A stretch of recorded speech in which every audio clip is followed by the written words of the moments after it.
మనం mental health disorders ఎలా వస్తాయి, ఎందుకు వస్తాయని తెలుసుకుందాం. మెంటల్ హెల్త్ డిజార్డర్స్ ఈ పర్టికులర్ రీజన్ వల్ల వస్తాయి అని చెప్పడం కొంచెం కష్టమే, కానీ కొన్ని కామన్ కాజెస్ అయితే ఉన్నాయి. అవేంటో తెలుసుకుందాం. ఫస్ట్ వన్ వచ్చేసి జెనెటిక్స్.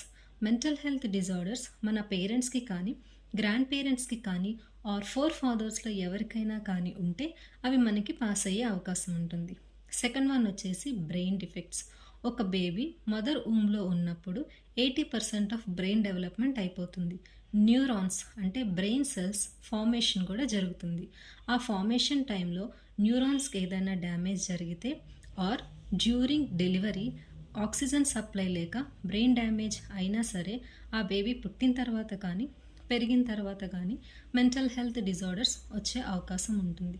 థర్డ్ వన్ వచ్చేసి చైల్డ్ అబ్యూస్.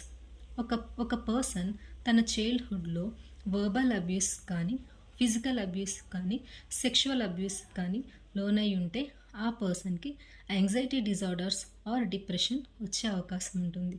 ఫోర్త్ వన్ వచ్చేసి పూర్ పేరెంటింగ్.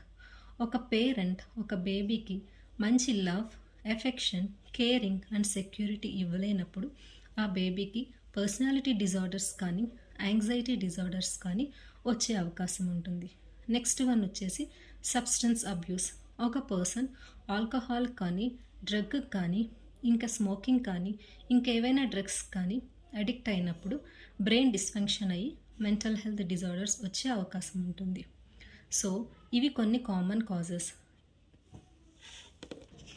ఐ హోప్ మీకు మెంటల్ హెల్త్ డిజార్డర్స్ కాజెస్ మీద కొంచెం అవగాహన వచ్చి ఉంటుంది. Thank you so much.